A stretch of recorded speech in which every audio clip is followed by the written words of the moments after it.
Ever feel like the entrepreneurial world's kind of pushing you towards, chasing those mythical billion-dollar businesses, unicorns, they call them?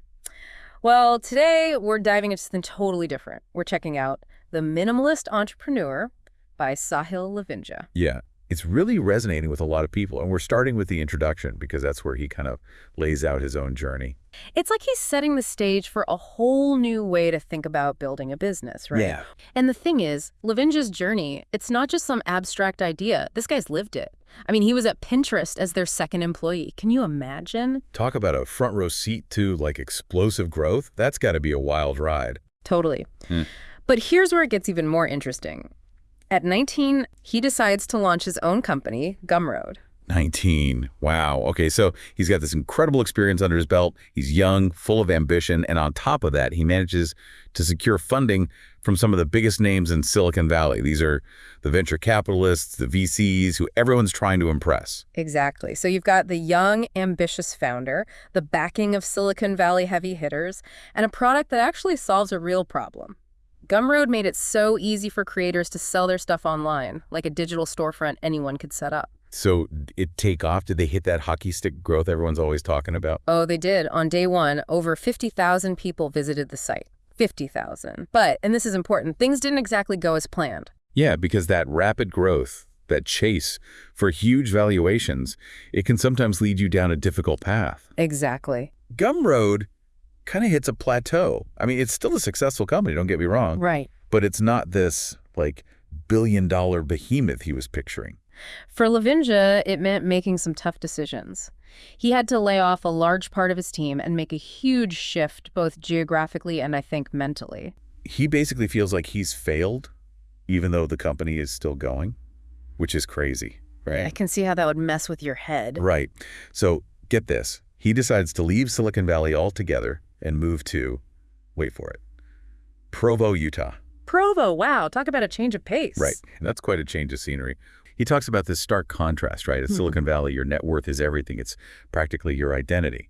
But in Utah, success was different. It was about family, about making a difference in your community, just genuine contribution, Yeah. Makes you wonder how much our environment shapes what we even consider success, right? That's a great point. So he's in Provo, and he has this aha moment where he realizes that Gumroad is actually successful. Okay, but I thought you said it plateaued.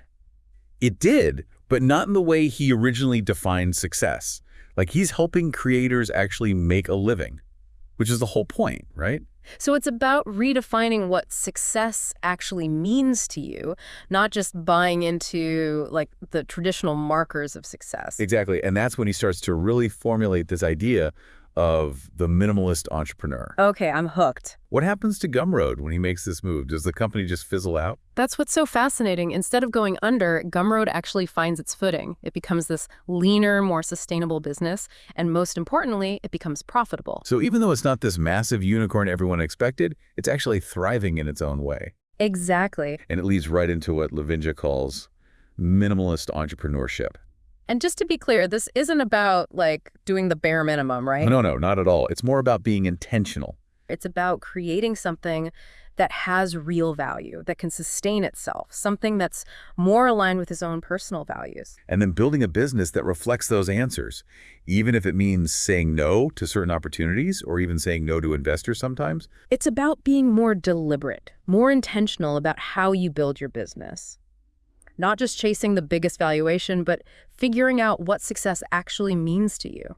Like Lavingia himself, he actually stepped back from that whole venture capital treadmill. He wanted to focus on making Gumroad a profitable business that truly served its community of creators. That reminds me of something from the book. Didn't Gumroad actually increase its revenue after Lavingia made some big changes, even after laying off some staff? Yeah, that's right. It seems counterintuitive, but he managed to generate $40 million for Gumroad creators in the year after those changes. And he was essentially running the company solo. He talks about how by stripping away all the excess and focusing on Gumroad's core value proposition, empowering creators, it actually made the business more efficient, more successful overall. So it's like he applied that minimalist mindset to his business. Well, he talks about building what he calls right-sized businesses. It doesn't mean every business has to be small, but it should be the right size for its mission, for what the founder wants to achieve. He gives examples like Basecamp, Wistia, even the Missouri Star-Cooled Company, all these businesses that are thriving on their own terms, you know, they're solving problems, but they're not getting swept up in all the hype. Those are some pretty different businesses. It just goes to show that this minimalist approach, it's not limited to one specific industry or business model. It's a mindset. Exactly. It's about asking yourself those fundamental questions like, what problem am I truly passionate about solving? Who do I want to serve? What kind of impact do I really want to have on the world? Totally. And a big part of that shift is focusing on profitability from the get-go. Like, imagine if, instead of chasing constant growth and those big funding rounds, businesses prioritize being in the black, making a profit right from the start. It just makes sense. If you're profitable, you're not beholden to investors. You have the freedom to make decisions that are good for you, for your team, for your customers, without that constant pressure to please the people holding the purse strings, you know? Exactly. You're not just chasing someone else's idea of success. And that ties into another key part of this minimalist approach, which is solving a real problem for a specific group of people.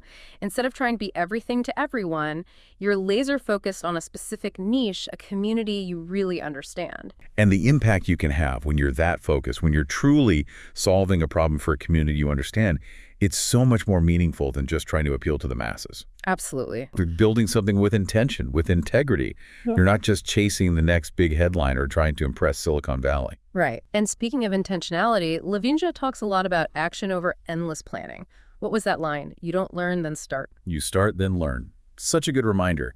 It's funny, isn't it? We often think we need to have everything perfectly planned out before we even start, like, planning and overthinking. He's like, just put something out there and learn as you go.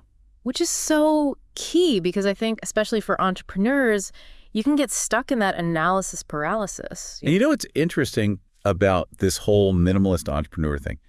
I feel like it's not just for entrepreneurs. No, absolutely not. Like this idea of aligning your work with your values, building something sustainable, you know, focusing on impact over endless growth, like that resonates with anyone, I think. Totally. Like whether you're an artist or a teacher, a freelancer, or even if you're like working within a big company, you can still apply these principles to your own work life. It's about finding that sense of purpose and meaning in whatever you do, right? Absolutely.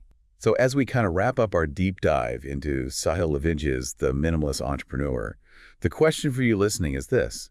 What would it look like for you to like embrace some of these minimalist entrepreneurial principles even in your own life? Maybe it's about finding ways to inject more of like your passions and your values into your existing work. Or even just like taking that first step toward that passion project you've been putting off. Yes, because as Lavingia would say, sometimes you just gotta start before you're ready. Love that. And on that note, we'll leave you to ponder those big questions. Until next time,